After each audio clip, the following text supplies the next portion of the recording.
Welcome to Mastering Fundraising, a podcast for nonprofit leaders of all titles and all experience levels. Mastering fundraising endeavors to cover the most important fundraising topics with the goal of helping the audience reach their full potential as fundraisers. This podcast will share stories, tips, and guidance on the most important elements of fundraising. If you want to earn an advanced degree in fundraising, this is the podcast for you. Mastering Fundraising is a collaboration between Fulcrum Nonprofit Leadership and the 5-Tool Fundraiser, two leaders in providing relevant and expert content to fundraisers and nonprofit leaders. Without further delay, let's jump into the current episode. Please join me in welcoming your host for today, Chris Looney. Hey everyone, and welcome to Mastering Fundraising, the show where we explore real-world insights and practical strategies for nonprofit leaders who want to elevate their impact. So each episode, we sit down with experienced leaders in our sector to unpack not just what works, but why it works and how you can apply it to your own organization. And today's conversation is about something bold and necessary in today's philanthropic environment, and that's disruption. So not disruption for the sake of noise, but disruption that fuels movements. I'm thrilled to welcome Gloria Crockett to the show. Gloria is a seasoned nonprofit executive, strategist, and thought leader with decades of experience in philanthropy, organizational leadership, and movement building. And throughout her career, she has championed fundraising approaches rooted in equity, authenticity, and deep engagement, helping organizations move beyond transactional giving and into transformational partnership. Gloria brings a powerful perspective on what it means to lead with innovation, invitation, and to stand apart in a crowded landscape, and to create fundraising strategies that fuel real movements rather than just meeting annual goals. Gloria, welcome to the show. We're so glad you could join us. Oh, thank you, Chris. I'm glad to be here and talk about something I'm very passionate about, making a difference through fundraising. Yeah. Well, that is one of the benefits of being in the fundraising field, is being able to make a huge difference. So why don't you take us back to the beginning, your beginning, if you will. What initially drew you into nonprofit leadership and fundraising? Yes, well, it was a journey. I'll start out by saying that. Chris, I first, as a teenager and young adult, I volunteered a lot. I did the AIDS 6 Mile Walk. I did the Daffodil Days with the American Cancer Society. So all of those things were to my core. I developed a scholarship program for the Venture Club that I was a member of, which is a junior club of the Soroptimists. So all of these things were already built in me. And then after college, I, wanted to go into broadcast journalism, and Okay. very, very personal, changed what that looked like for me. And unfortunately, that change was my father passed away at 53 from lung cancer. And I said, Oh oh, no.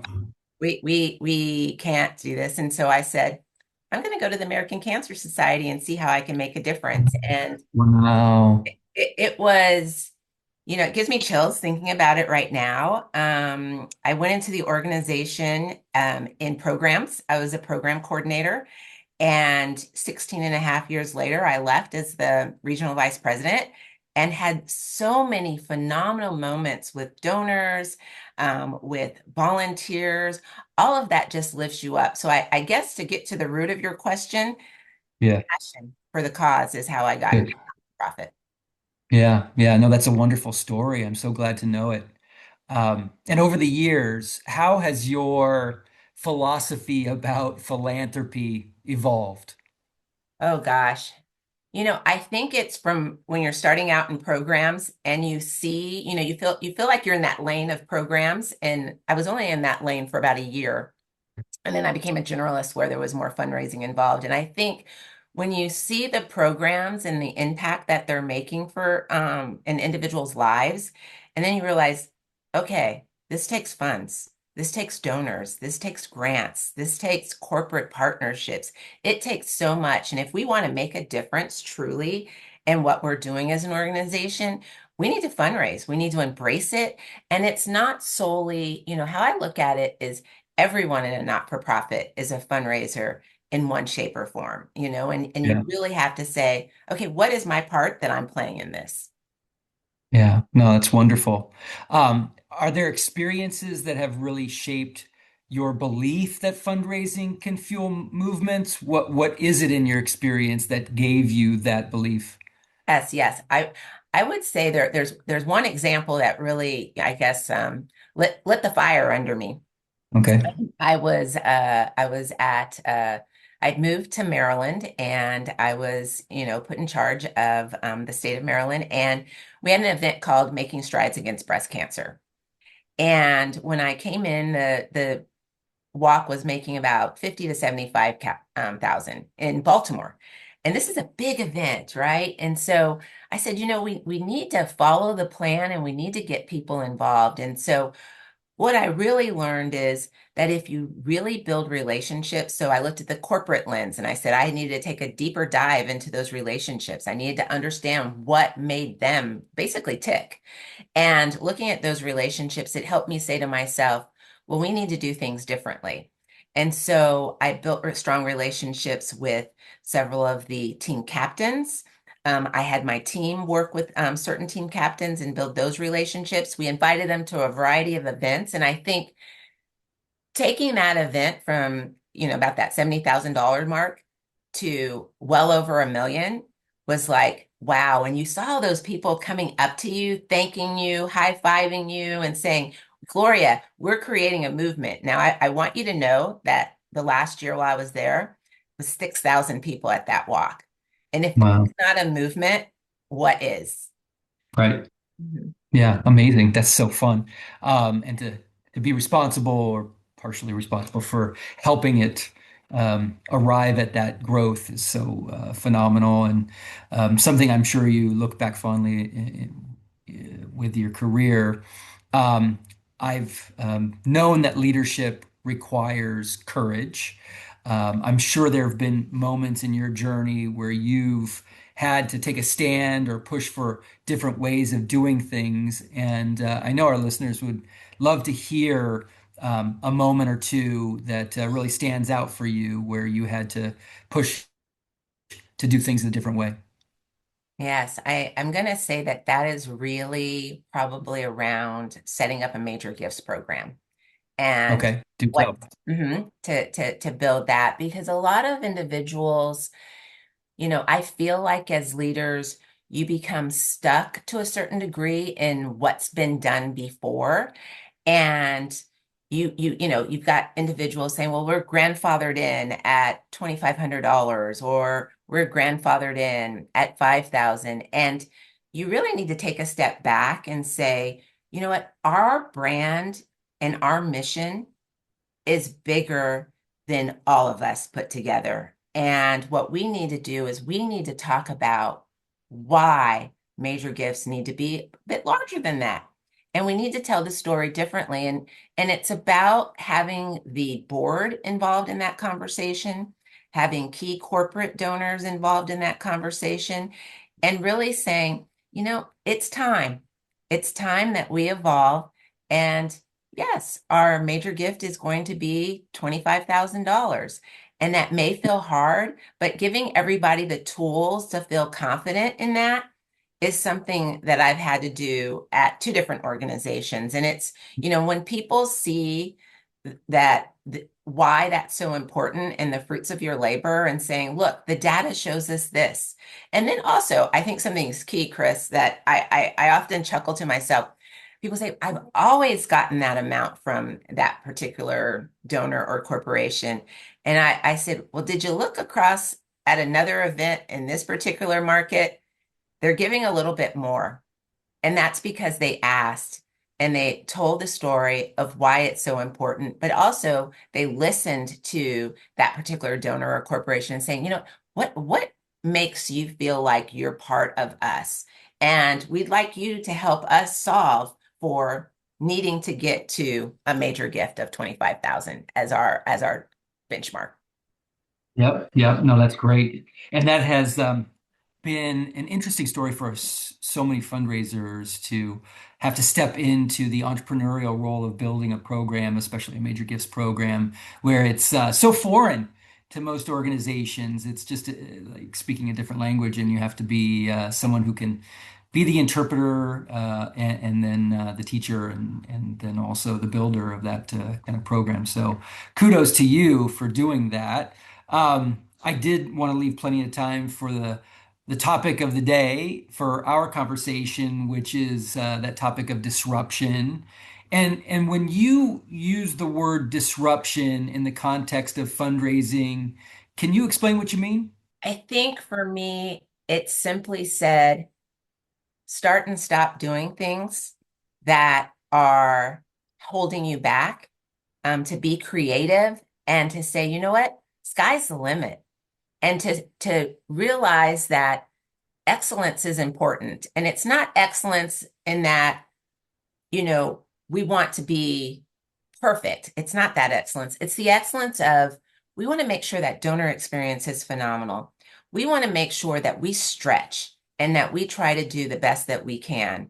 And we also want to look at what is individuals' why. And when I think about donors and their experiences, we need to ask them, what would they like to see? Now, we're not going to necessarily change everything. We're going to have to say, yes, we can do this, or no, we're not able to do that. And I think for me, one of my biggest successes in this particular area was when I walked into the wonderful organization of Make-A-Wish.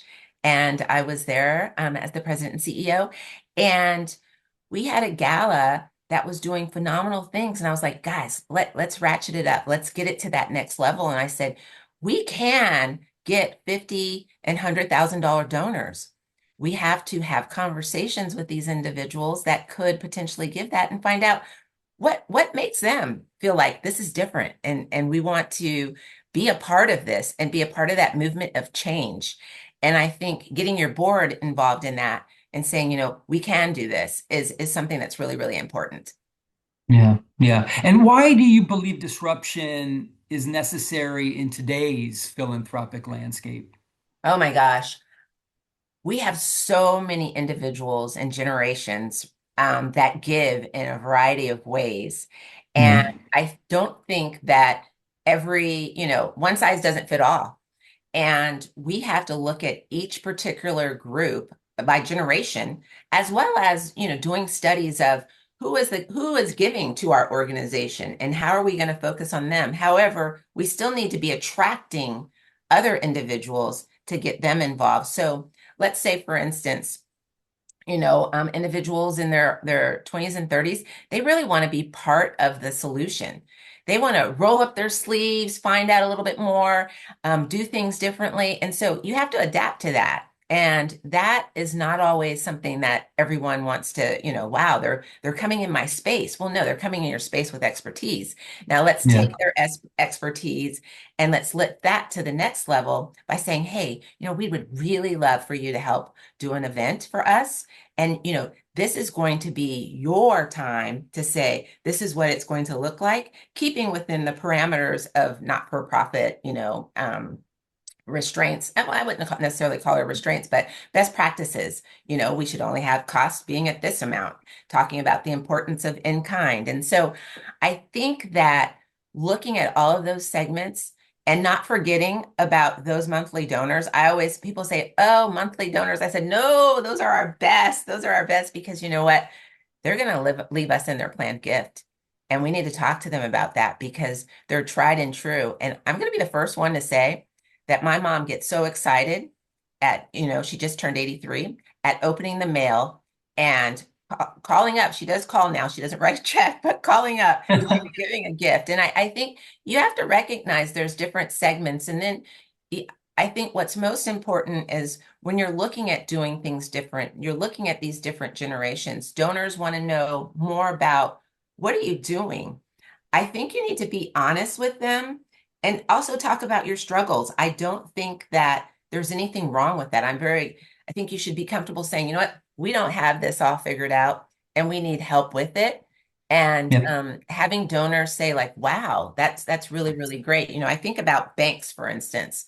When you have banks that you're, doing corporate partnerships with, and, let them know about, hey, do you have anything that can help us build out our financial plan and our budgets for the next 10 years? This is something you do. You look at your investments. We'd love to have people come in and help teach us what they're experts at because, everyone has something to offer.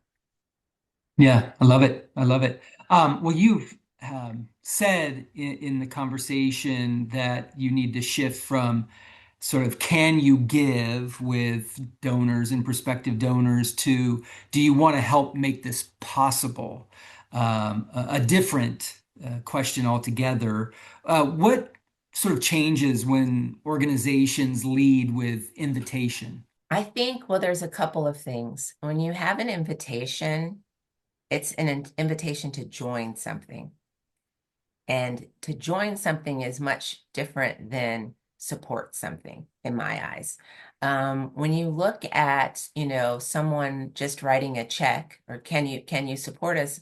Oftentimes, with so many philanthropic organizations out there, you may not get the size of gift you want. You may get, we all know, go away money. Don't let that panic rise in you that I have a goal to make in Yeah. 6 months. You need to say, I really like you to come on this journey with me and learn about what we're doing. And what's most important, I want to learn about what's important to you and how we can fill up your cup with what we're doing as an organization because you're obviously attracted to it. And I want to know why.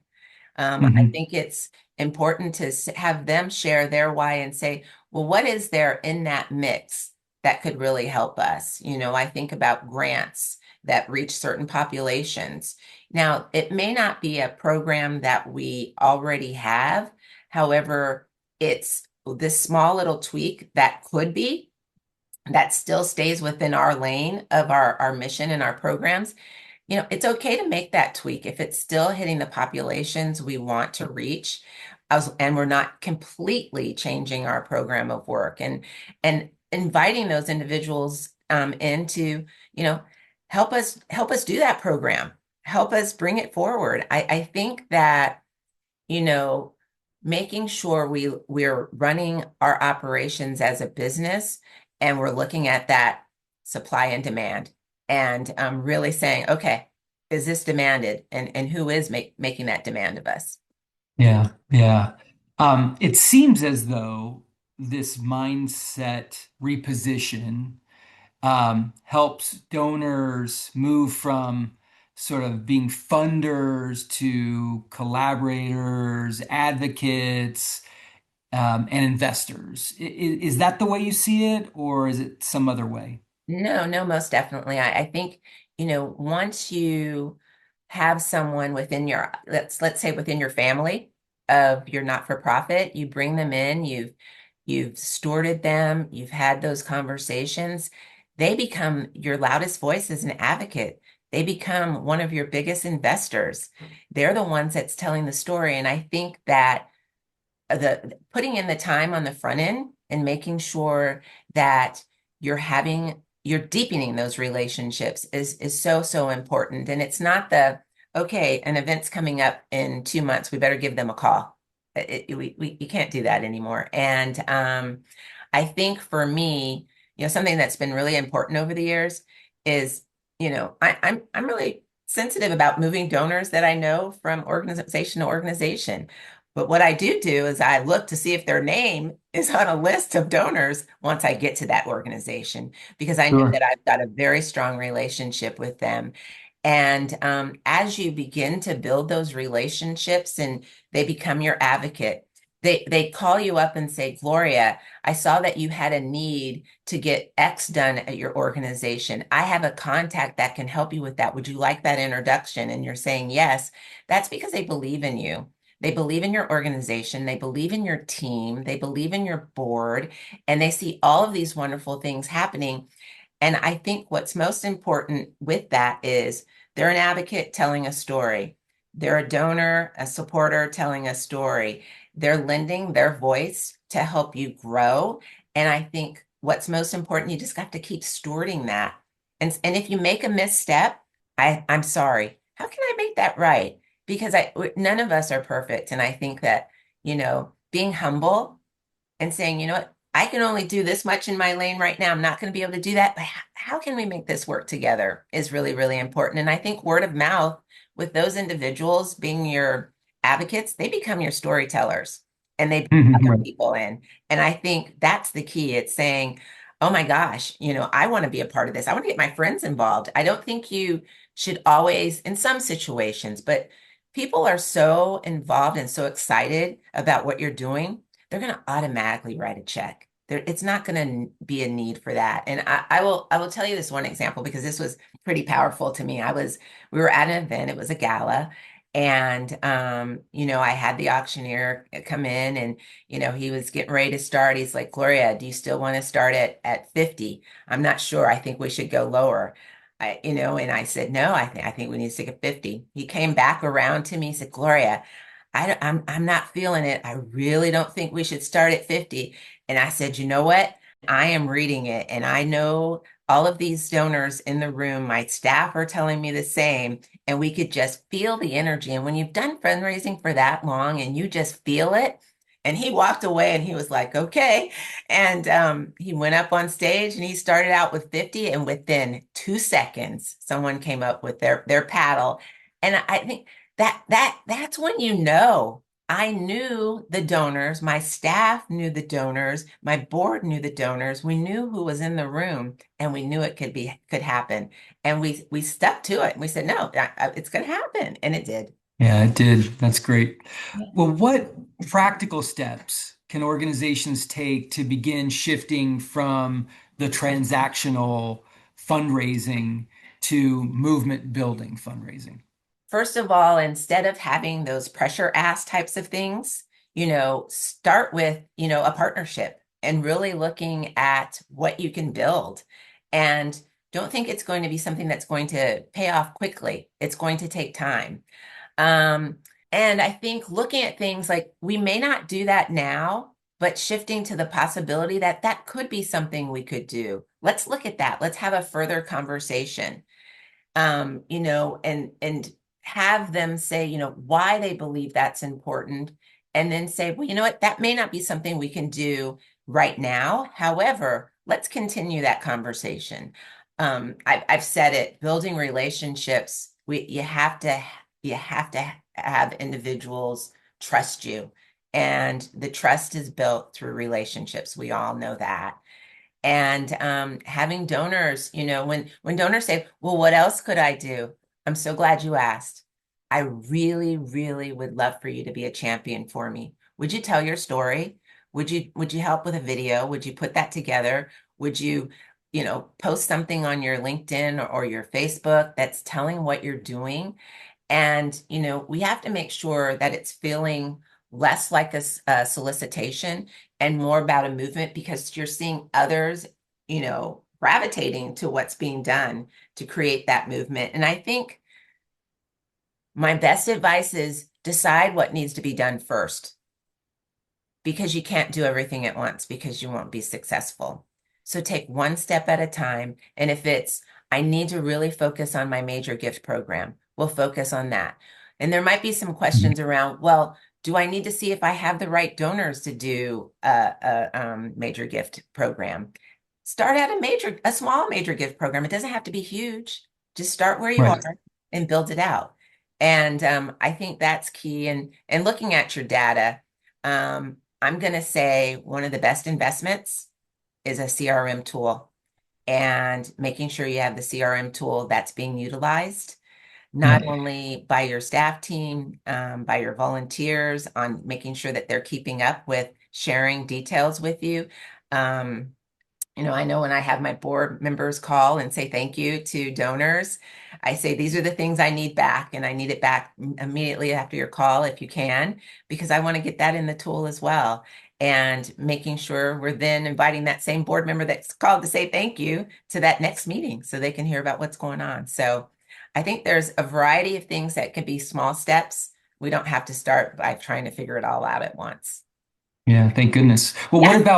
what about language? How does language shape this transformation? I think there's a couple things. I've worked in not-for-profit for quite some time, and I think that I can and we will is key message to get across. Creating that vision and saying, okay, let's break this down and solve for it. And what are we going to do as an organization to make this happen? And having all parties part of that conversation. And so I think it's a mindset, to be honest, as Hmm. well. And celebrating wins. So you're talking about language. I think it's about sharing what's been done because of what's been happening. And then Right. also talking with the donors and saying, you know what? I'm not going to ask you for a gift right now today. I want to ask you to join a movement. And I want to see what you think you can do with this movement. This is our challenge, and this is where we're at. What is it that we can do together in partnership? And these are some areas that maybe aren't our greatest strengths. Is there anything you can help by leaning in on that? There's nothing like using the resources of donors and individuals that are part of our organization and to help us lift all together. Yeah, love it. I see many organizations hesitating to stand out because they maybe fear alienating donors. So why is being different now a necessity rather than a risk? It's a necessity because there are so many not-for-profits out there looking for support. All Nice. wonderful, wonderful Right. organizations. However, there's only so much out there. And you have to show that you're doing things differently. You have to show what it's like to be engaged with your organization. And it's important to put yourself out there. If you're not being seen and you're not visible in the community, donors are going to wonder where are you? So even, I've thought about, executive, presence. You think about organizational presence. Think about what is the message that we're sending? How are you being creative? And if you're not picking up on those things, you're not going to be able to show how you're different, how you're, I think of it like this. Sometimes you have to be a little edgy. And the risk is important because you have to get those donors involved in what you're doing and showing what you're doing and what your best work is. Hmm. Do you think most organizations know what makes them unique or special or different? I mean, that's what we're talking about. We're talking about really sharing with others what makes an organization or special, unique. Do most organizations have an understanding of that? And I think yes and no. I think there's clear mission statements and vision statements. And I think that how it's articulated sometimes can be muddied, possibly, or unclear, I guess I would say. And it's because the vision has not been articulated continuously. And I think that the belief in the vision needs to be if you think you're going to plant a garden, you have to water it. You have to water those seeds to have them sprout. And I think that it's really, really important for organizations to focus. If you have too many things that you're doing, then it becomes diluted. And I think Hmm. that's when you have a challenge. Now, that's not to say there's wraparound opportunities for some organizations. However, the disruptive piece is really saying, I'm not going to do the same old, same old. I may not put as much funding into, direct mail campaigns. Now, some people say direct mail is, not working anymore. Well, some places it is working, but let's Right. focus on what's going to have the greatest ROI. And I think you need to start and stop doing certain things. And I think that's when the disruption, when it's the comfortable, well, we've always done this. This is the way we do it. I think that we have to change that up. Yeah. Does it require an organization or the fundraisers to sacrifice authenticity, or is it a way to bring more authenticity forward? Oh, I definitely believe it's bringing more authenticity forward.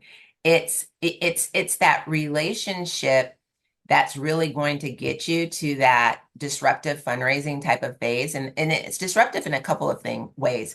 You're not asking for a gift right at the beginning. I think of a corporation, you build your deck, and we've called it a pitch deck over the years. Well, it's not necessarily a pitch deck, it's telling the story. And then it's saying, this is what we're doing based on our research about your organization. Here's how we see some alignment. Could we do to help your organization, help your employees in this particular way as it relates to, housing, hunger, disease? How are we going to be able to help you? And then we would like to, figure out ways that you would, and, employ, helping us. And so I think it's, not have, I've pulled out the ask in decks, and I almost don't even call it a pitch deck anymore, but you pull it out. Let's get to know each other first and feel comfortable about that. And then it will naturally turn into something that's going to work and be a win-win for both organizations. Mhm, mhm. Well, let's talk about sort of the team, the leadership team, the development team. I think it seems to me that you need to build internal confidence in order to disrupt traditional fundraising approaches. Have confidence, have a certain amount of agreement in order to push beyond what we've always done into something new or different. And how do teams do that? That's hard.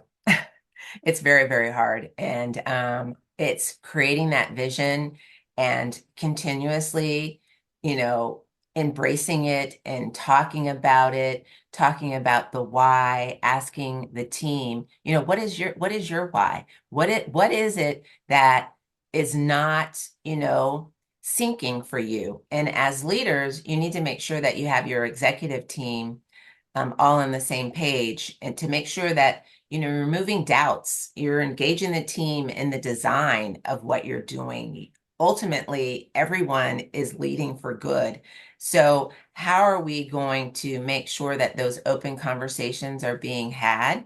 And then when we walk out of the room, it's okay, we're going to go in this direction and be supported. And I think that, you know, it's uncomfortable. I think about KPIs. We have all of these KPIs that we're trying to manage too. And showing, the small wins along the way, I think is going to help people understand, and teams understand that this can be done. Let's take one step at a time. We don't have to run. We have to crawl, and then we have to walk. And I think that's how you get the buy-in with the team. And when they see the win, they're amazed, and they're like, I get it now. Yeah, yeah. Well, what are some examples where you've seen that win, where the willingness to be distinctive fuels growth or positive momentum? You got me on that one, Chris. Yeah. Well, we can reframe it. And, um, in your own personal experience, like where have you seen success where the organization's willingness to be unique or distinctive has created success or growth, fueled momentum? Hmm. I think it's going to go back to the changing of the gala, Mhm. and really mixing things up a bit and creating experiences for individuals that were, provided a wow. If you think about it, everybody goes to a gala. We all, figure out, well, what's going to make that different, and Right. how are we going to evolve? And I think that for me, it was putting the pieces in place that made sure that everything was extremely special about that everyone would be talking about it the next day. And Very good. when you hear about that and you're like, oh my gosh, everyone's talking about this made a difference. We made an impact.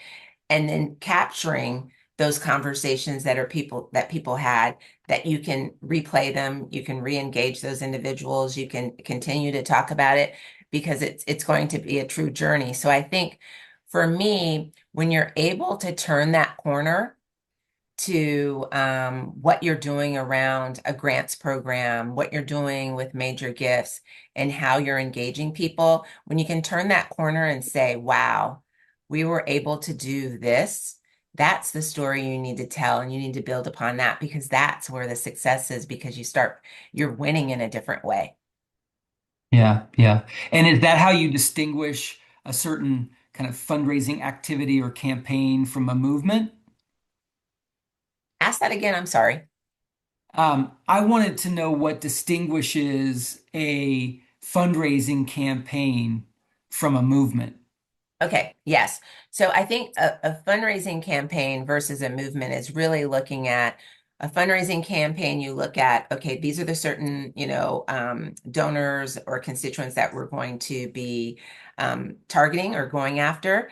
And we figure out, is it going to be an appeal? Is it going to be a certain conversation? What does that look like?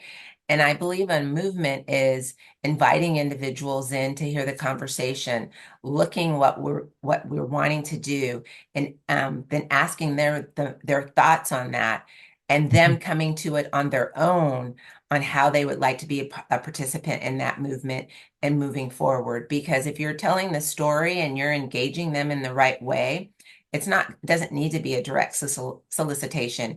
They're going to make a gift that's probably even and most of the times that I've had is larger than you anticipated because you've told the story so well and you've engaged them with that relationship. So I think it's when you think of a campaign, you talk about it. That's what you talk about, the fundraising campaign. This is what we're going to do. But when you're creating a movement, it's we have a campaign to do X for an organization. We're creating a movement that we want to get, increased.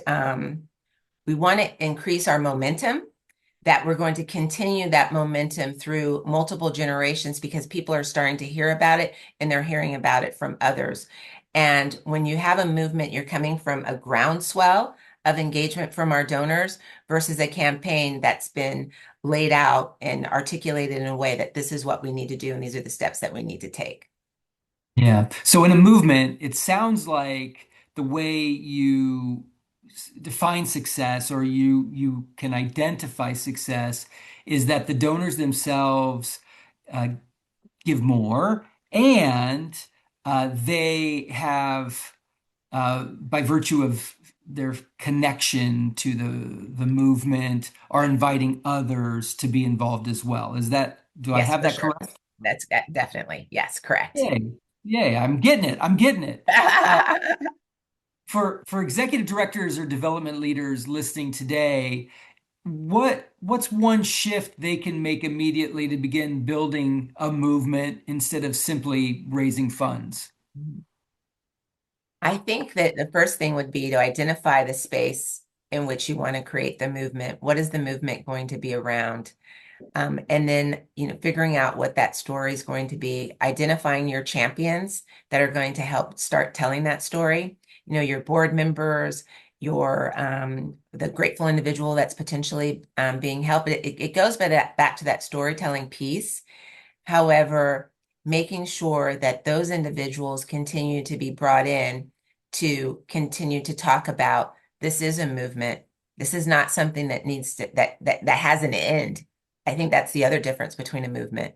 It's continuous, and you need to make sure that there is no end because there's no end until our work is done, and our work's going to keep going. So I think inviting those people in, having them be a part of the architecture of putting it together and saying, okay, now how are we going to cross that over, not only with these individuals, but now how are we going to market it? That's so Yeah. key. Marketing is goes a long way. And you have to, come from a place of, that authenticity is so key, and take deliberate steps that are going to help move things forward. Good, good. Well, I definitely like that distinction between the campaign, which has a a definitive start and end date and a particular goal to reach in that time frame versus a movement which needs to be timeless, be evergreen, everlasting, and hopefully accomplish far more than any single campaign can. So uh, those would probably be great takeaways for anyone, any fundraiser listening to this. With the last few questions that we have, what advice would you give to a development leader who wants to innovate but feels constrained, either constrained by the board expectations or constrained by other staff or just history? Mhm.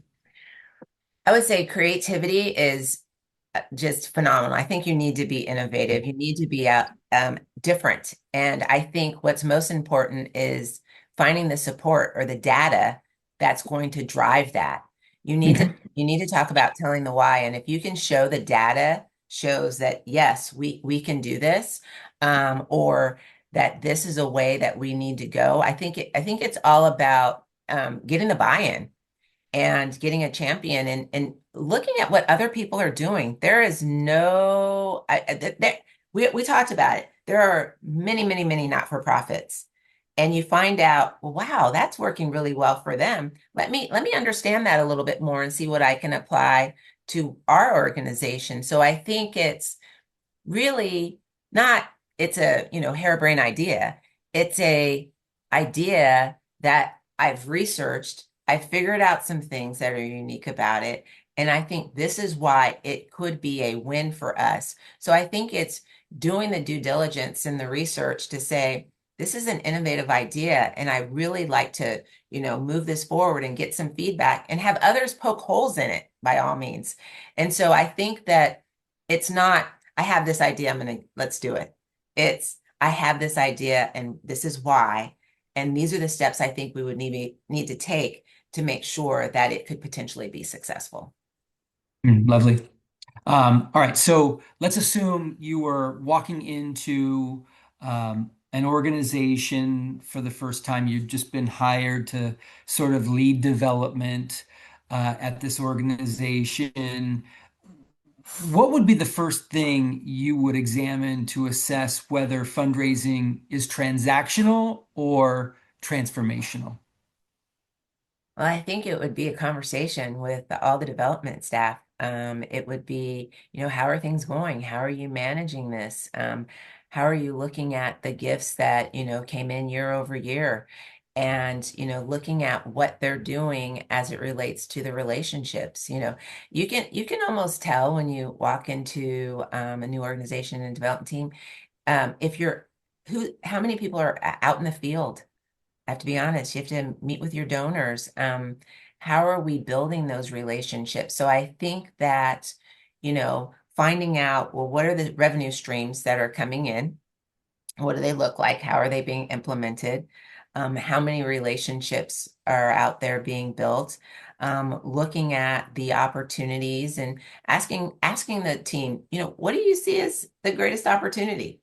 I mean, everybody's got some great ideas, and to say, well, I love it. Let's put that on the list and figure that out a little bit more. But I think it's doing a lot of listening, talking to people, meeting with donors, finding out what's working for them.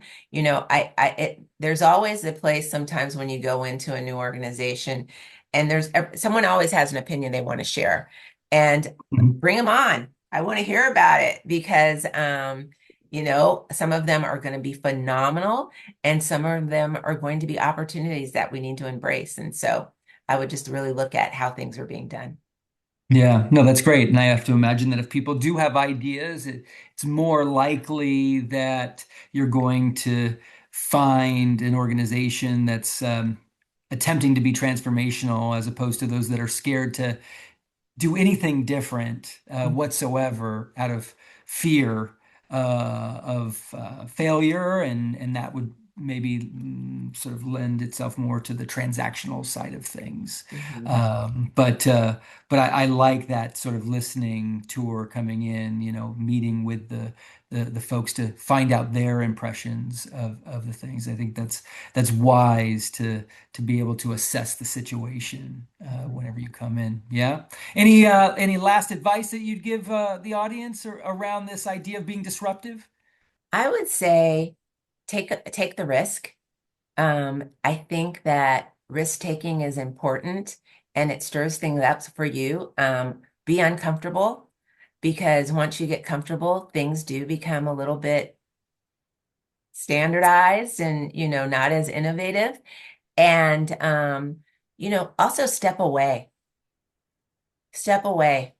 learn from others. And I think about the things that we read, there's so much out there around philanthropy and, there's some darn good ideas. So let's pull from other places and be purposeful in your learning and asking those tough questions of others. Say, how did you do that? How did you move that forward? Because we're all in this together. We all, in the not-for-profit world, it's a big world, but guess what? We all want to lift one another up. And I think that that's key that, hey, let's talk about that. I want to pick your brain. I mean, I go to events and I see something and I'm like, oh, I like that. And so I think sometimes we have to pause because we do move very quickly in the not-for-profit world and we have to stop and assess. And I think that's really, really important. Such good advice. Well, Gloria, this has been such a powerful conversation. Thank you for challenging us to think what fundraising can be and reminding us that donors are not just checkbooks, right? They're potential partners in possibility. And to our listeners, if today's conversation sparked new thinking for you, we encourage you to like and subscribe to Mastering Fundraising so you don't miss any future episodes.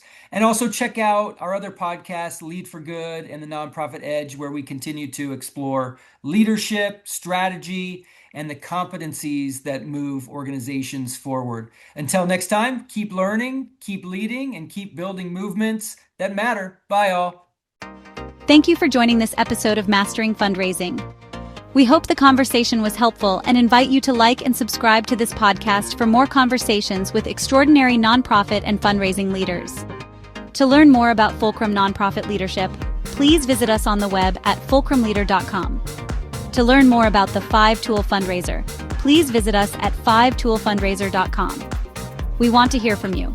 Please share your thoughts and ideas with us at hello@fulcrumleader.com. Thank you for the important work you do to make our world stronger. We look forward to welcoming you back during a future podcast. In the meantime, take care and be well.